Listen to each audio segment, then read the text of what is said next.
Let's go to Lisa, who's calling from Georgia with her question. Lisa, how can we help you?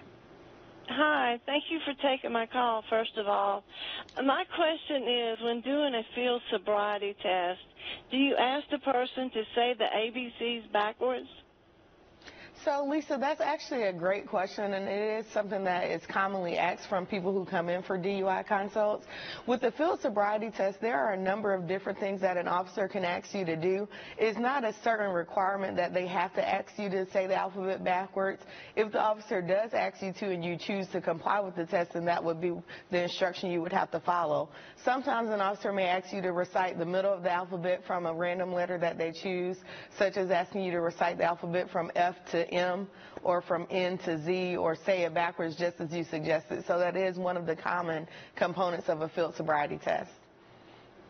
Well, and Lisa, just to go a little bit further, there's numerous tests that law enforcement officers could ask you to take.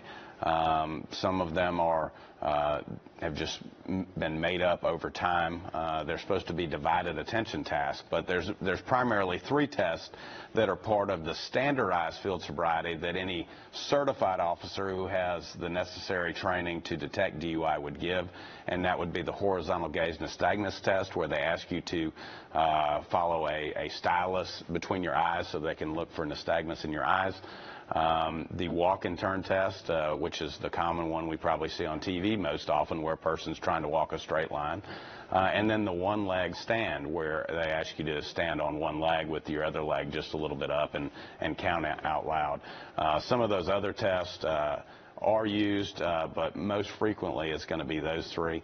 And as we indicated earlier, that we don't ever suggest that you submit to those tests. Those tests are voluntary and often just lead to providing evidence against yourself, because most people, even sober, when they're in a heightened state of anxiety on the side of the road with blue lights flashing behind them, are not likely to perform very well on those tests.